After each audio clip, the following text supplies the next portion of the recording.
Cierra los ojos por un instante, siente el sol abrasador sobre tu piel, el olor a polvo, sudor y a algo más, algo metálico y primario. Escucha el rugido ensordecedor de 50.000 almas sedientas de espectáculo, un trueno humano que hace temblar los cimientos de mármol del mundo. Estás en la arena, y en la arena, solo hay dos destinos posibles, la gloria eterna o el olvido devorado por la arena manchada de sangre. Estas son las historias de hombres que caminaron sobre ese filo mortal, hombres que eran más que esclavos, más que guerreros, eran símbolos, pesadillas y sueños forjados en el yunque del Imperio Romano. Sus leyendas sobrevivieron al colapso de Roma, a la quema de bibliotecas y al paso inexorable de los siglos. Y aquí, en Tronos y Tormentos, resucitamos esas leyendas. Si sientes la llamada de las épocas oscuras, si te apasionan las historias de poder, traición y gloria imposible, este es tu lugar. Únete a nuestra legión de exploradores del pasado. Suscríbete para no perderte ni una sola de nuestras crónicas. Deja que tu pulgar sentencie con un like si estás listo para el combate que se avecina. Y dinos en los comentarios, ¿desde qué rincón del Imperio moderno nos estás viendo? Queremos saber hasta dónde resuenan estos ecos de la historia. Ser gladiador era una paradoja viviente. Para el pueblo, eran héroes de carne y hueso, avatares de Marte descendidos a la Tierra. Para el Imperio, no eran más que peones en un juego macabro de pan y circo. Y para sí mismos, quizás, solo sobrevivientes aferrados a un día más de vida. Su existencia era brutal, a menudo trágicamente corta. Pero en esa brutalidad, algunos alcanzaron lo que ni los césares más poderosos podían garantizar, la inmortalidad. Sus nombres, sus hazañas, sus victorias imposibles e incluso sus muertes honorables, no solo resonaron en la arena,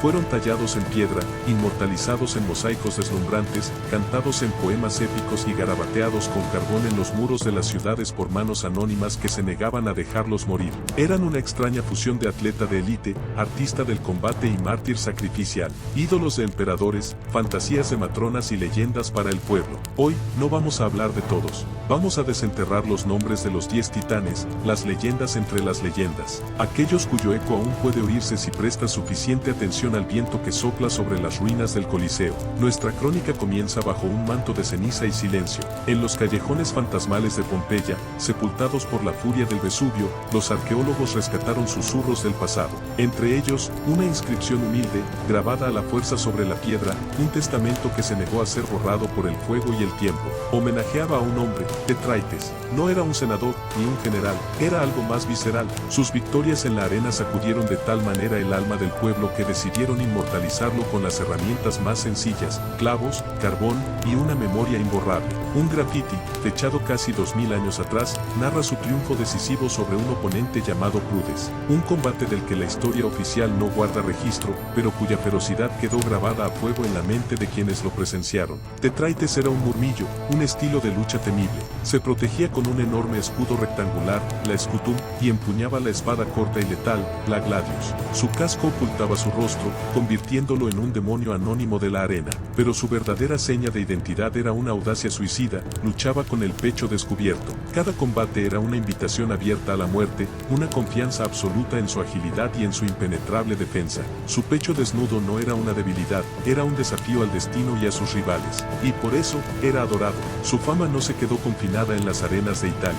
Viajó en las bodegas de los barcos y en las historias de los legionarios. Vasijas de cerámica y lámparas de aceite con su efigie han sido desenterradas en lugares tan remotos como la Galia, la lejana Britania y la fronteriza Panonia, lo que hoy conocemos como Francia, Inglaterra y Hungría. Su popularidad era viral en un mundo sin internet. Aunque no sabemos cuántas veces alzó su espada en señal de victoria, el legado de Tetraites está, literalmente, escrito en las paredes de la historia. Pero si la fama de Tetraites fue grabada por el pueblo, la de nuestro siguiente gladiador fue forjada en los excesos y la locura del poder imperial. En la Roma del siglo I, pocos nombres provocaban un estruendo tan atronador en las gradas como el de Espiculus. Sin embargo, lo que lo hizo único no fue solo su destreza asesina, sino su extraña y peligrosa cercanía con el hombre más poderoso y desquiciado del mundo, el emperador Nerón. Espiculus no era solo un gladiador, era el gladiador del emperador. Con una técnica impecable y una valentía que rayaba en la arrogancia, conquistó el favor de Nerón. Y este, un hombre de caprichos teatrales y crueldad infinita, le devolvió su admiración de una forma que desafiaba toda lógica. Le regaló palacios que harían sonrojar a un senador, le otorgó tierras fértiles y fortunas que un esclavo no podría ni soñar. Espiculus, nacido para morir en la arena, vivía como un príncipe, una celebridad imperial que había roto todas las cadenas, visibles e invisibles. La obsesión de Nerón por él fue tan febril, tan intensa, que en sus últimos y patéticos momentos, con su imperio derrumbándose y los asesinos acercándose, el emperador caído tuvo un último deseo.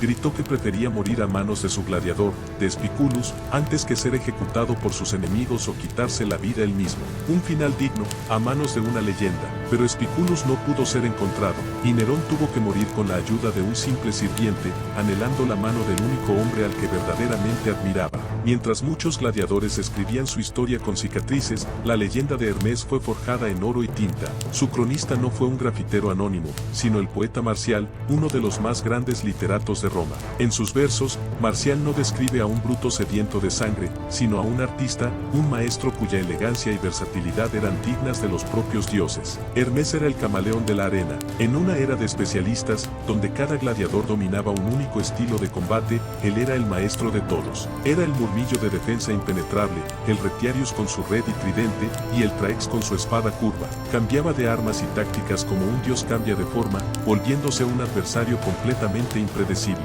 Para el público, era un espectáculo sublime. Para sus oponentes, una pesadilla táctica. ¿Cómo te preparas para un hombre que puede ser tres guerreros distintos a la vez? Marcial lo comparaba con los héroes mitológicos, y no era una hipérbole. Hermes no luchaba, danzaba una danza mortal, mezclaba la fuerza bruta con una gracia calculadora, y según los relatos, lo hacía con un carisma teatral que cautivaba a las masas. Cuando un poeta de la talla de Marcial elige tu nombre para grabarlo en la eternidad, es porque ya no eres un simple hombre. Has vencido no solo a tus rivales, sino al propio tiempo, pero ninguna historia individual puede compararse al día en que dos leyendas chocaron para crear un momento único en la historia. Pocas batallas fueron tan memorables como la de Verus y Priscus, no por su brutalidad, sino por su increíble simbolismo. El escenario, el año 80, durante los juegos inaugurales del edificio más imponente jamás construido, el anfiteatro Flavio, la arena que el mundo conocería como el Coliseo. Bajo la mirada del emperador Tito y de toda Roma, el imperio necesitaba un espectáculo que demostrara su poder y grandeza,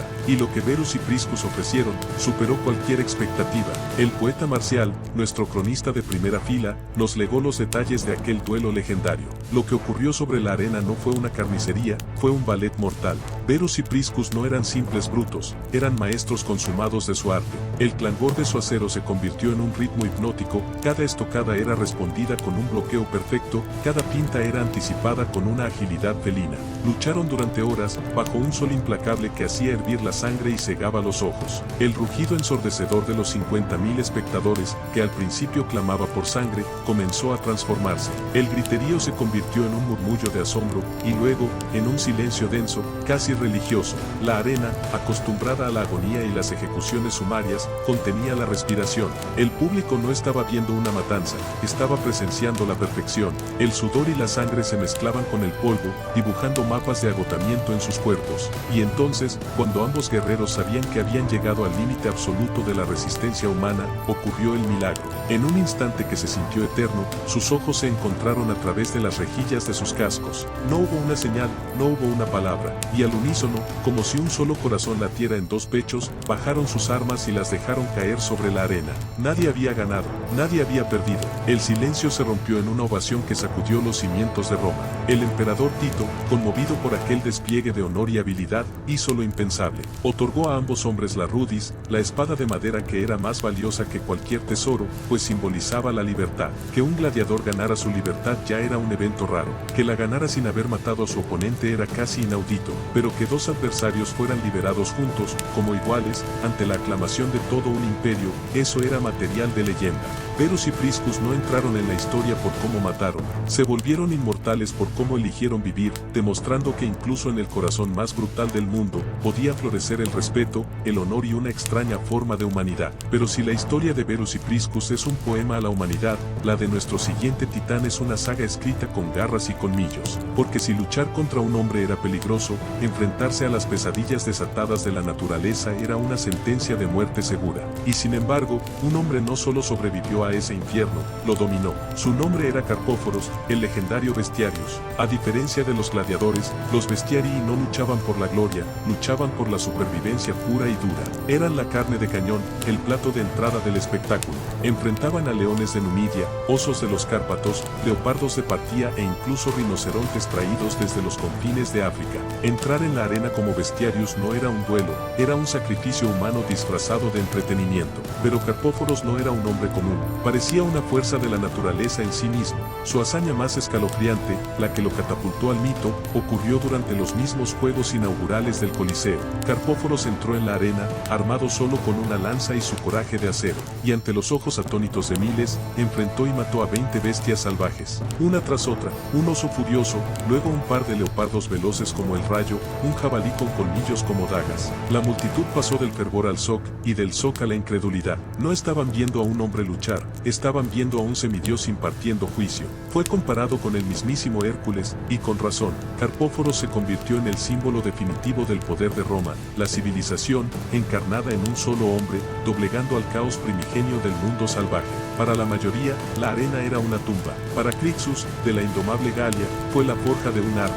Como tantos otros, fue arrancado de su tierra, esclavizado y arrojado a un ludus para ser moldeado como un instrumento de entretenimiento romano. Era conocido por una fuerza tan salvaje como las bestias que enfrentaba Carpóforos, pero bajo esa furia se escondía una técnica depurada que le permitió sobrevivir y ascender. Se convirtió en uno de los campeones de su escuela, un hombre respetado y temido, pero el respeto de sus captores no era suficiente. Crixus no quería sobrevivir, quería quemar el mundo que lo había encadenado. Fue uno de los cerebros y la fuerza bruta detrás de la fuga más famosa de la historia, la rebelión de Capua, liderada junto al tracio Espartaco. Aquella chispa encendió la tercera guerra servil, un incendio que casi consume a la república, pero donde Espartaco veía una estrategia, un camino hacia la libertad al otro lado de los Alpes, el alma de Crixus ardía con un fuego más oscuro, la venganza. Su guerra no era por la liberación, era por la retribución. Se separó del ejército principal, liderando a miles de seguidores en una campaña de terror por el sur de Italia. Su camino fue un maelstrón de fuego y acero,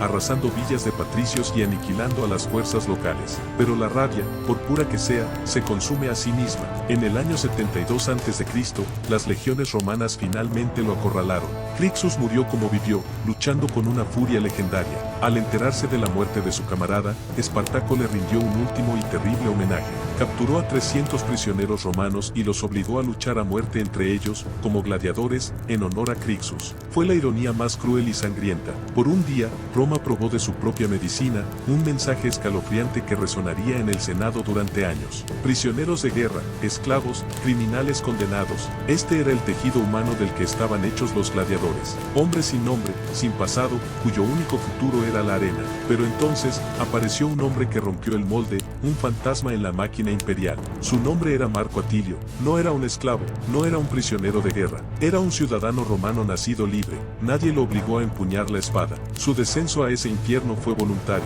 La pregunta, entonces, resuena a través de los siglos. ¿Por qué? ¿Por qué un hombre que lo tenía todo elegiría una vida donde la muerte era la única certeza? La respuesta era tan romana como el propio Coliseo, la deuda. Ahogado por las deudas, Marco Atilio hizo la apuesta más desesperada de todas y esa apuesta era su propia vida. Hundido en un abismo de deudas, Marco Atilio tomó un camino que ningún ciudadano honorable se atrevía a considerar. Cruzó el umbral del ludus no como un prisionero, sino como un apostador que ponía su sangre sobre la mesa. Lo que Atilio quizás no imaginaba era que, al buscar la salvación económica en el infierno de la arena, encontraría algo infinitamente más valioso, la inmortalidad. Su primer combate fue una sentencia de muerte anunciada. Su oponente era Hilarus, un gigante de la escuela de Nerón, un carnicero veterano con una racha de 13 victorias consecutivas. 13 hombres habían caído ante él. Atilio iba a ser el 14º, pero entonces, el novato, el ciudadano desesperado, hizo lo imposible. En un despliegue de técnica y coraje que silenció a la multitud,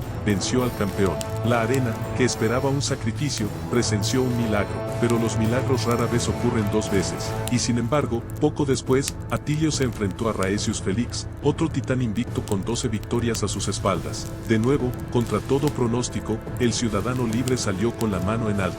Fue como si un desconocido entrara en el panteón de los dioses y los derribara de sus tronos uno por uno. Sus victorias se convirtieron en leyenda de la noche a la mañana, y casi 2 milenios después, en 2007, la Tierra misma nos devolvió su historia, mosaicos y grafitis con el nombre de Atilio, desenterrados para recordarnos que a veces, la desesperación es el arma más afilada de todas. En la arena, los nombres se forjaban con sudor, sangre y fuego, pero ningún nombre ardió con tanta fuerza como el de Flamma, que en latín significa, precisamente eso, llama. Originalmente un soldado sirio, capturado en batalla y condenado a la arena, Flamma transformó su castigo en su corona. Luchando como secutor, era un torbellino de furia calculada. Su armadura parcial era más que una elección táctica, era una declaración.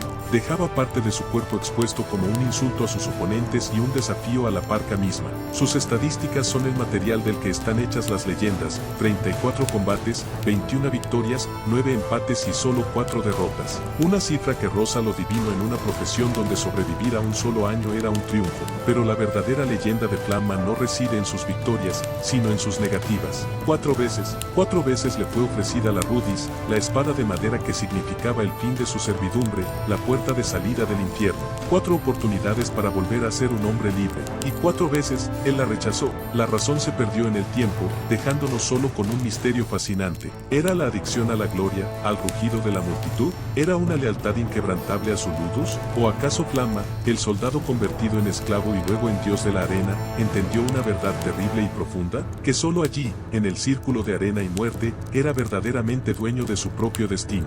Murió a los 30 años, una edad casi patriarcal para un gladiador, y su lápida, que ha sobrevivido a la caída de Roma, inmortaliza su elección, un testamento de piedra a un hombre que prefirió reinar en el infierno antes que servir en el cielo. Pero todos estos nombres, por legendarios que sean, palidecen ante la sombra colosal de un hombre que trascendió la arena para convertirse en una idea, en un símbolo, en la peor pesadilla de Roma. Su nombre no necesita presentación: Espartaco. De origen tracio, vendido como esclavo, su destino era morir para el entretenimiento de otros, pero en su interior ardía una llama que ni la república más poderosa del mundo podría extinguir.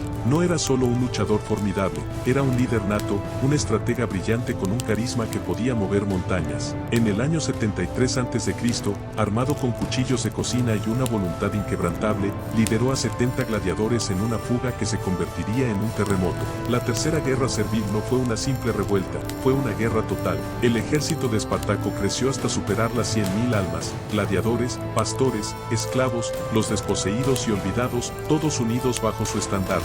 Con una genialidad táctica que humilló a Roma, derrotó a legión tras legión, a cónsules y pretores. Durante 2 años, un exgladiador tuvo a la república de rodillas. Su plan era escapar, cruzar los Alpes hacia la libertad, pero en un giro del destino que aún hoy debaten los historiadores, marchó hacia el sur, hacia una confrontación final con el general Craso.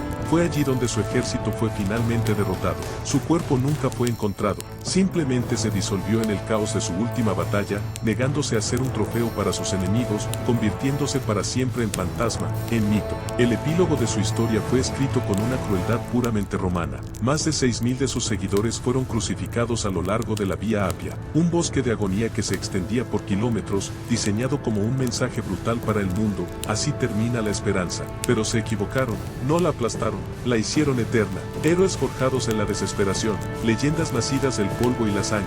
Estos hombres, y muchos otros cuyos nombres se han perdido en el viento, nos recuerdan que incluso en las épocas más oscuras, el espíritu humano puede arder con una luz cegadora. Sus ecos aún resuenan en el mármol del Coliseo, sus susurros persisten en las cenizas de Pompeya. Sus historias son la razón de ser de tronos y tormentos. Desenterrar estas crónicas olvidadas y darles voz una vez más. Si has sentido el rugido de la multitud en tu pecho, si la valentía de estos titanes te ha inspirado, entonces demuéstralo con un like para honrar su memoria. Y si quieres seguir desvelando los secretos más oscuros y fascinantes de la historia, únete a nuestra legión. Suscríbete y activa las notificaciones para no perderte el próximo capítulo de nuestra saga.